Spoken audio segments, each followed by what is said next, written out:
और अरशद भाई क्या हाल चाल है? हाँ यार, बड़े दिनों बाद इसलिए कॉल किया, अपना मैं चप्पल देख रहा था यार, तेरी याद आ गई थी फिर मेरे को। हाँ।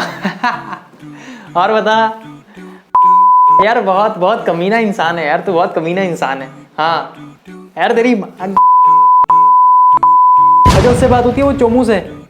अरे वही बहन, वही, हाँ वही वही, उससे होती बात। हाँ हाँ, चल मैं करता हूँ फिर कभी बात, ठीक है? चलो ओके ओके भाई।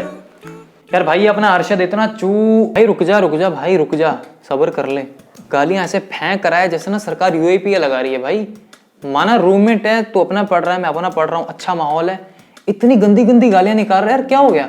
यार गालियां मतलब यार अपना दोस्तों में मतलब चलता है ना थोड़ा बहुत, दोस्ती में मतलब वो प्यार मोहब्बत वाली बात है। मतलब वो मुझे गाली देता है, मुझे बुरा नहीं लगता, मैं उसे देता हूँ, उसको बुरा नहीं लगता, किसी को प्रॉब्लम नहीं है, ठीक है?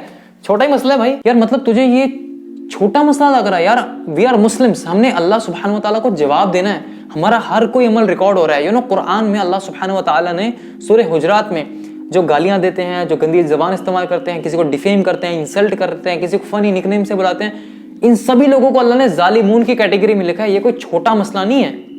ठीक है भाई, ठीक है, मान लिया गलत है, मैं तो मानता हूँ गलत है, ठीक है, नहीं देनी चाहिए मतलब, लेकिन ऐसा तो नहीं कि गाली दे के मैं कोई जहन्नम में चला जाऊंगा, कोई जन्नत जहन्नम वाली बात थोड़ी है कोई। मतलब ठीक है, गलती हो जाती है, मैं हो जाएगा, इसमें क्या। अच्छा जी, अगर मैं यार तुझे ये बोलता हूँ कि जो तू ये गालियां देता है ना, इसकी बदौलत तुझे एक जहन्नम की एक्सक्लूसिव टिकट मिल जाएगी और अल्लाह ना करे तेरा जहन्नम में जाना पक्का हो जाएगा, तो है वो कैसे?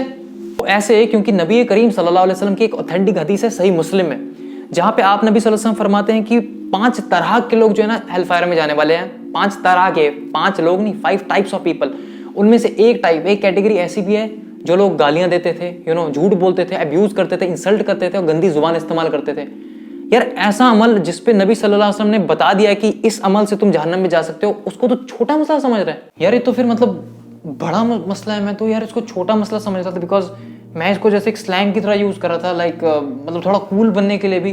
पर ये तो बड़ा मसला है यार फिर। मेरे भाई यही तो मैं बताना चाह रहा हूँ कि ये मतलब बड़ा मसला है, इसको सबने छोटा समझा हुआ है। इवन इसके लिए आपको रिलीजियस बनने की भी जरूरत नहीं है कि मतलब मैं दीनदार बनूंगा अब मुझे समझ नहीं। भाई if you are a sensible person, आपको तब भी पता है कि यार गालियां कितनी गलत चीज है हमारी सोसाइटी के लिए। भाई गालियां इतनी कॉमन हो गई ना आज के टाइम पे, किसी की कोई बात कंप्लीट होती नहीं है बिना गाली के। आप किसी भी पब्लिक स्फीयर में जाओ, आप स्कूल में जाओ, यूनिवर्सिटी, कॉलेजेस, किसी भी जगह पे जाओ, आप देखो यूथ गालियां दे रही है भाई। उनको लग रहा है कि ये तो जस्ट एक फनी वाला मसला है, मैं कूल। आप बहुत बड़े फूल दिखते हो इससे। इवन भाई छोटे छोटे बच्चे जो है ना, 3rd क्लास 2nd क्लास, वो भी गालियां दे रहे हैं हमसे सीख के, और उनको गालियों का मतलब ही नहीं पता। माँ बहन की गाली दे रहे। भाई माँ की गाली मतलब माँ का कितना बड़ा मुकाम होता है हमारी लाइफ में, लेकिन इतना नॉर्मलाइज हो गया कि अगर कोई किसी को गाली भी देना, वो बंदा सुन के हाँ हंसेगा बेवकूफों की तरह। मतलब उसको रियलाइज ही नहीं हो रहा कि यार कितनी घटिया ही चीज है। भाई माँ बहन की गालियों से याद आया कि अपना ये जो जितने भी बड़े बड़े सेलिब्रिटीज हैं, यूट्यूबर्स हैं, बीबी के वाइंस, आशीष चंचलानी, राउंड 12, हिंदुस्तानी बाबू, मतलब इनको तो मिलियंस में लोग देखते हैं, तो ये कितना बड़ा बुरा इंपैक्ट कर रहे हैं। प्लस इनसे अगर कोई पूछता है कि बच्चों के बारे में कि बच्चों पे कितना बुरा असर पड़ता है, तो इसका ये जवाब देते हैं कि नहीं, उन पे कोई बुरा असर नहीं पड़ता है, यहाँ जस्ट एक स्लैंग है, उन कुछ नहीं होता ये वो। भाई मेरे असल बेड़ा गर्क की इन्होंने किया है। इन्होंने जो यूथ पे डैमेज किया है ना, वो इतना बड़ा डैमेज है कि फुलफिल नहीं हो सकता। इन्होंने जिस तरह से नॉर्मलाइज कर दिया ना कि भाई हम गालियां दे रहे हैं तो एक नेचुरल है, हम किसी को दे थोड़ी रहे हैं, हम तो बस ऐसी गालियां फेंक रहे हैं, ठीक है? ये जितने भी आपने यूट्यूबर्स बोले, ठीक है? और ये कहते हैं ना जो बच्चों के लिए गालियां नहीं है और उनको कोई फर्क, भाई मैं कहता हूँ बच्चे साइड पे छोड़ो, बड़ों के लिए अच्छा नहीं है तो बच्चे तो दूर की बात है। यूथ को चाहिए कि जो इस तरह के जितने भी यूट्यूबर्स हैं ना, जो गालियां दे रहे हैं, अब्यूज कर रहे हैं, इस बुनियाद पे अपने व्यूज लेके आते हैं, तो उनको बिल्कुल सुनना छोड़ दो। और ऐसे कॉमेडी यूट्यूबर जो गालियां नहीं दे रहे, या कोई भी यूट्यूबर जो गालियां नहीं दे रहा ना और ढंग का कंटेंट क्रिएट कर रहा है, ठीक है, अपनी स्किल की बुनियाद पे, तो उसका सुने यूथ। अच्छा भाई, अगर अब सब गालियां दे रहे हैं और हम गालियां ना दे तो बड़ा अजीब लगेगा ना, ऑड वन आउट लगेगा। ऐसा मतलब लगेगा कि लोग मजाक उड़ाएंगे हमारा कि देखो गालियां नहीं देता ये तो। अरे नहीं भाई, ऐसा नहीं है, आज भी सेंसिबल लोग जिंदा है। वो ना गाली देना पसंद करते हैं ना सुनना पसंद करते हैं, और उनमें ज्यादातर हमारी सिस्टर्स अभी बची हुई है इस चीज से। लेकिन कुछ को छोड़ के जो आज फेमिनिज्म के नाम पे, लड़का सिगरेट पी रहा है मैं भी सिगरेट पीऊंगी, लड़का गालियां दे रहा है मैं भी गालियां दूंगी, इस लॉजिक से वो भी गालियां देने शुरू कर दी। लेकिन भाई ये जितने भी सेंसिबल लोग हैं, अगर वो इस मैटर पे चुप रहते हैं ना और कुछ भी इसको मतलब सीरियस नहीं लेते और इसको रोकने की कोशिश नहीं करते, तो भाई आप गालियां दो ना दो, आपके बच्चे जरूर गालियां देंगे फिर, क्योंकि बीमारी तो फैलती रहेगी ना, ये नॉर्मलाइज होती जाएगी generation by generation. And even being a Muslim, भाई अगर पूरी दुनिया भी गालियां निकालने लग जाए ना और एक भी मुस्लिम जिंदा है, उस पर सेम इस्लाम के लॉज अप्लाई होंगे, दुनिया उसका मजाक उड़ाए कि तुम हमारे स्टैंडर्ड्स के हिसाब से तुम मॉडर्न नहीं हो, लेकिन हमको उनके स्टैंडर्ड चाहिए भी नहीं। हमको अल्हम्दुलिल्लाह इस्लाम ने सबसे बेस्ट स्टैंडर्ड दिए हैं, सबसे बेस्ट डिसिप्लिन के स्टैंडर्ड दिए हैं। सही बात है, बिल्कुल भाई, मैं बिल्कुल एग्री करता हूँ इससे। और भाई मैं हैरान होता हूँ कि जब चलो गॉडलेस सोसाइटी में गालियां दे लोग, ठीक है, समझ आता है, एक रिलीजियस तबका जब गाली गलौज पे उतर आ जाता है ना, तो मुझे मतलब मेरे सर के ऊपर से बात निकल जाती है कि ये कैसे हो सकता है भाई।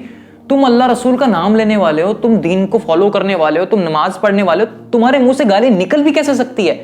तो ये जो कल्चर चला ना पूरा टॉक्सिक रिलीजियोसिटी का, कि एक आलिम के फॉलोवर दूसरे आलिम को गालियां दे रहे हैं, इसको गालियां दे रहे हैं, आप कमेंट सेक्शन में जाओ, ठीक है, भरी हुई हैं गालियां, माँ बहन कर रहे हैं एक दूसरे की भाई। वो इवन अगर कोई एंटी इस्लामिक पोस्ट करते हैं ना, आप देखो कमेंट पढ़ो आप एक बार उसके, भाई तेरी ऐसी, तेरी माँ की ये, इतनी गालियां, मैं पढ़ मैं भाई दीनदार से दीनदार लोग बैठे होते हैं वहां पे, गालियां दे रहे होते हैं, मतलब जस्ट बिकॉज एक पोस्ट आ गया इस्लाम के खिलाफ, इस्लाम टूट नहीं गया कुछ, ठीक है। और जब गालियां लिखते हैं ना लोग, उनको लगता है कि हमने पता नहीं इस्लाम के लिए क्या अचीव कर लिया भाई, हमने बहुत बड़े जिहाद कर लिया। ओ भाई, ये डिफरेंस है सलफ और खलफ में। हमारा स्टैंडर्ड इतना गिर गया कि अगर हम किसी को गाली दे रहे हैं ना इस्लाम के जो अगेंस्ट लिख रहा है, हमें लगता है कि हमने बहुत बड़ी अचीवमेंट कर ली। ये सच बताऊं तो इस्लाम की डिस्ट्रक्शन में पार्टिसिपेट कर रहे हैं। इस्लाम कभी डिस्ट्रॉय नहीं होगा, ठीक है, लेकिन ये इस्लाम के अगेंस्ट एक्ट कर रहे हैं, उनको पता भी नहीं। और एक सही हदीस में आता है कि नबी करीम सल्लल्लाहु अलैहि वसल्लम ने 3 निशानियां बताई मुनाफिक की, उनमें से एक निशानी पता है क्या है, कि जब लड़ाई करता है तो गालियों पे उतर आता है। अब मुझे ये बताओ यार, ये जितने भी कमेंट्स वाले लोग हैं या ये रिलीजियस तबका जो गाली गलौज पे उतर आता है, ये किस खेत की मूलियां, ये किस कैटेगरी में आ रही हैं यहाँ पे। तो मेरे भाई, जितना हमने इस गाली कल्चर से लड़ना है ना, उतना ही हमने इस टॉक्सिक रिलीजियोसिटी माइंडसेट वाले जो लोग आ गए ना सोशल मीडिया पे, मतलब उनको लग रहा है कि बड़े अच्छे मुसलमान हैं, लेकिन इन रियलिटी वो इस्लाम को डिस्ट्रॉय करने की ही कोशिश कर रहे हैं। उनको पता भी नहीं है बेवकूफों को। भाई मुझे सब समझ आ गया कि ये बड़ी प्रॉब्लम है। और अच्छा मुझे अब बताओ, जैसे अब मैं प्रॉब्लम में फंसा हूँ, अब मैं किसी की शक्ल भी देख लूँ तो मेरे मुंह से गाली निकल जाती है और आदत हो गई है, तो मैं कैसे इस प्रॉब्लम को सॉल्व करूँ भाई? मुझे आप प्लीज प्रैक्टिकल सोल्यूशन बता दो कोई। देख भाई, मैं तुझे यार शॉर्ट में नबी करीम सल्लल्लाहु अलैहि वसल्लम के ही सोल्यूशन बताऊंगा, मेरे ओपिनियन इतने मैटर नहीं करते। देख, नबी अलैहि सलाम ने फरमाया कि मैं तुम्हें जन्नत की गारंटी देता हूँ, 100% गारंटी। बस तुम 2 चीजों की प्रोटेक्शन करो, एक तो अपनी जुबान की, दूसरा अपनी प्राइवेट पार्ट्स की। और मैं हैरान होता हूं, शैतान ने इन्हीं दोनों चीजों को टारगेट किया, और यूथ ना तो पॉर्न के एडिक्शन से बाहर निकल पा रही है, ना तो इस गाली कल्चर से निकल पा रही है, चाहे वो दीनी तबका हो या नॉन रिलीजियस तबका हो। अब यार अगर मैं जुबान की बात करूं तो प्रॉफिट मोहम्मद सल्लल्लाहु अलैहि वसल्लम ने एक फार्मूला दे दिया। ही सेड स्पीक गुड और रिमेन साइलेंट। अच्छी बात कहो जिसकी जरूरत है, या फिर चुप रहो। और ये इतनी विजडम वाली बात है। क्यों? 90% हमारी गालियां जो है ना, वो फालतू बातों में होती है। जब बंदा फालतू बातों से ही दूर हट जाएगा ना, और वो कुछ फालतू नहीं बोलेगा, 90% गालियां इंशाल्लाह यहीं पे सॉल्व हो जाएंगी। दूसरा ये कि यार जितने तुम्हारे फ्रेंड्स हैं ना, एक फ्रेंड सर्कल होता है हर बंदे का, जितने भी तुम्हारे फ्रेंड्स हैं जो गालियां देते हैं, उनसे जितना दूर रह सकते हो उतना रहो। जितना दूर रहोगे उतना ज्यादा आपको अच्छे रिजल्ट दिखने को मिलेंगे। हमारी एक साइकोलॉजी बनी होती है कि भाई जब हम उससे मिलते हैं जिससे हम गालियां देते आ रहे हैं, तो उसकी शक्ल देख के हमें फिर गाली मुंह से निकल ही आती है। ठीक है, तो जितना डिस्टेंस हो सकता है ना उनसे मेंटेन करो। और भाई इन लोगों को छोड़ के उन लोगों को दोस्त बनाओ जो आपको अल्लाह की याद दिलाएं, जो आपको हेल्प करें कि आप दीन के साथ और कनेक्टेड हो। ये मैंने खुद एक्सपीरियंस किया है। लाइक अल्लाह माफ करे, जब मैं जहालत में था मैं तो बहुत ही गालियां निकालता था भाई। मैंने PhD की हुई थी, लेकिन फिर जब समझ आई और ये समझ आई कि यार अल्लाह को मुंह दिखाना है अपना, ठीक है, तो फिर खुद ही मेरा किबला सीधा हो गया और अल्हम्दुलिल्लाह मैंने ये सारी चीज़ें जो हैं मैंने छोड़ दी। अच्छा भाई, वो एक सवाल आया था माइंड में, बट बेकार सवाल है तो मतलब रहने दो, वो छोड़ो। नहीं भाई, जो डाउट है पूछ ले, मैं इंशाल्लाह क्लियर कर दूंगा, अभी कोई मसला नहीं है यार। यही कि जैसे मतलब गालियां मैं नहीं दूंगा, मैं समझ गया हूँ कि बहुत बुरी चीज़ है, मैं बिल्कुल इससे बचूंगा। लेकिन क्या मैं ऐसे वर्ड यूज़ कर सकता हूँ टाइपिंग में कभी कभी दोस्तों के साथ, लाइक BC MC, क्योंकि एज इट इज़ गालियाँ भी नहीं है। अरे यार मतलब अच्छा मुझे बता, AC का मतलब एयर कंडीशनर ही होता है ना भाई? ये तो ऑब्वियस है ना कि AC का मतलब एयर कंडीशनर। हाँ तो भाई ये भी ऑब्वियस है कि जब आप कोई शॉर्टकट की इस्तेमाल करते हो तो उसका मतलब एक फुल फॉर्म होती है। तो अगर आप गालियां देते हो शॉर्टकट में तो अल्टीमेटली वो गाली ही है भाई। अब तो मैंने सबसे पहले ये यूट्यूबर जिनको मैंने फॉलो किया हो ना, जिनके से मेरा दिमाग खराब हुआ है, इनको मैंने अनसब्सक्राइब करना है सबसे पहले। और मेरे दोस्त भी हैं बहुत सारे भाई, तकरीबन सब गालियां निकालते हैं। मैंने उनको भी समझाना है कि भाई ना निकालो गालियां, अल्लाह से डरो यार। अच्छा हाँ, दोस्त से याद है, जो आपके फ्रेंड्स बोल रहे थे ना रिगार्डिंग हुडीज उनको परचेज करनी और स्टॉक में थी नहीं, तो उनको आप बता देना कि DD स्टोर पे अल्हम्दुलिल्लाह हुडीज आ गई हैं, अब वो मतलब परचेज कर सकते हैं इजीली। हाँ ठीक है, मेरे को भाई बड़े दोस्त बोल रहे थे, मैं उनको इंशाल्लाह बताता हूँ। मेरे को खुद भी लेनी है वो हुडी जो फितना is in the air, because मैं इतने फितने में डूबा हुआ था भाई। अब मैं एटलीस्ट पॉजिटिव अटायर तो पहनूं कम से कम। और काश हमारी भाई ये रिकॉर्डिंग हो रही होती ना हमारी बातों की, क्योंकि यूथ को बहुत ज़रूरत है इस चीज़ की, उनको नहीं पता ये बातें। काश ये रिकॉर्ड हो रहा हो और काश हम सभी यूथ को ना हिदायत मिले और थोड़ी सी अक्ल आए कि हम क्या कर रहे हैं और क्या नहीं कर रहे हैं। बस यार लास्ट में मैं यही कहूँगा कि अल्लाह हम सबको हिदायत दे, ठीक है। हम में से कोई परफेक्ट नहीं है, हम सब गलतियाँ करते हैं, ठीक है। तौबा की ज़रूरत है हम सबको। और मुझे सही बुखारी की हदीस याद आ रही है कि जहाँ पे उसका मफहूम है हदीस का कि बंदा कभी कभी यार ऐसी बात कर देता है जिस पे वो इतना अटेंशन नहीं देता, लेकिन वही बात उसको जहन्नम तक ले जाती है, एंड वाइस वर्सा।